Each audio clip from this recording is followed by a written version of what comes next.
5वीत शिकणाऱ्या विद्यार्थिनीवर क्लास चालकांनी केला अत्याचार। नाशिक जिल्ह्यातील सिन्नर येथील व बदलापूरचे प्रकरण ताजे असतानाच नाशिकमधील सिडको परिसरात आलेल्या एका खाजगी क्लास चालकाकडून 5वीत शिकणाऱ्या विद्यार्थिनीवर अत्याचार करण्यात आल्याची घटना घडली आहे। या संदर्भात अंबड पोलीस ठाण्यात गुन्हा दाखल करण्यात आला। या प्रकरणी परिसरातील नागरिकांमध्ये प्रचंड संताप व्यक्त करण्यात येत आहे। सिडको येथील उपेंद्रनगर परिसरात खाजगी क्लास चालकाने 5वीत शिकणाऱ्या अल्पवयीन मुलीसोबत फळ्यावर कविता लिहिण्यास सांगत तिच्याशी अंगलट करून स्त्री मानस लज्जा उत्पन्न होईल असे कृत्य केल्यामुळे अंबड पोलिसात पोक्सो अंतर्गत गुन्हा दाखल करण्यात आला आहे। उपेंद्रनगर येथे एक खाजगी क्लास आहे। संशयित क्लासचा चालक शिक्षक वय 32 याने 5वी इयत्तेत शिकणाऱ्या अल्पवयीन मुलीस फळ्यावर कविता लिहिण्यास सांगत तिच्या मागे येऊन अंगलट केले। सदर बाब मुलीने तिच्या पाल्यांना सांगितल्यानंतर पाल्यांच्या फिर्यादीहून अंबड पोलिसात पोक्सो अंतर्गत गुन्हा दाखल करण्यात आलाय। याबाबत सहाय्यक पोलीस उपनिरीक्षक सविता उंडे काम करीत आहेत। वृत्तसंकलन S9 TV न्यूज नाशिक शहर। काय प्रकार घडला तो सर नेमकं सिडकोत? आपल्याकडे काल दिनांक 23/8/2024 रोजी एक गुन्हा दाखल झाला आहे 553/2024। तर त्याच्यामध्ये BNS सेक्शन 74-75 आणि त्याच्यामध्ये पोस्कोचं सेक्शन ॲड केलेले आहे 12 तर यामध्ये एक खाजगी क्लास चालक आहे, ज्ञानेश्वरी क्लास असं त्याचं सिडको।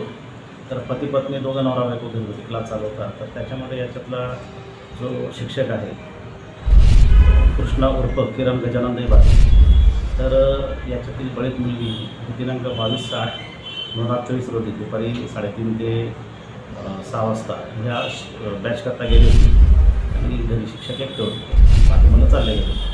तर तिला त्या शिक्षकांनी सांगितलं की तू फळ्यावर पोएम लिहून दाखव आणि ते पोएम लिहित असताना त्याने पाठीमागे त्याला चुकीच्या पद्धतीने स्पर्श केला। तर आणि तिला सांगितलं की हा प्रकार कोणाला सांगू नको, नाही तर तुला बघून गेली। नंतर ती दिनांक 23/8ला क्लासला जायला त्यांनी नकार दिला आणि तिला विश्वासात विचारलं की का नाही जाते। तर त्याने हा प्रकार सांगितला गेला। तर तत्काळ 112वर कॉल केला। तर आम्ही सदर घटना कळल्यानंतर महिला उपनिरीक्षक उंडे मॅडम स्टाफला तत्काळ आपण तिथं पाठवलं। मुलीला आपण विश्वासात घेतलं, समुपदेशन केलं, तिच्या तक्रार नोंद घेतली जायची। तत्काळ आरोपीला आपण अटक केली याच्यात। तर आरोपीला आपण पुढच्या तिसरी रिमांडकरता कोर्टामध्ये हजर करीत आहोत, तपास चालू आहे।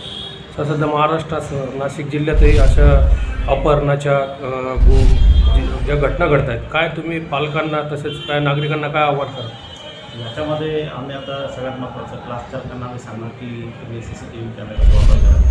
नंतर जे नोंदणीकृत क्लास आहे त्यांची आम्ही पडताळणी करणार आहे आणि पालकांनासुद्धा ज्या ठिकाणी तुम्हाला सुरक्षित असं वातावरण आहे, जास्त समोर जाताना अशा क्लासला टाकायचं आहे आणि परिचित असे जे शिक्षक असतील त्यांना तुम्ही डेली जाऊन किंवा आठवड्यातून जाऊन तुम्ही भेटू शकता। आपल्या चॅनलला नक्की सबस्क्राईब करा, बेल आयकॉन दाबायला विसरू नका।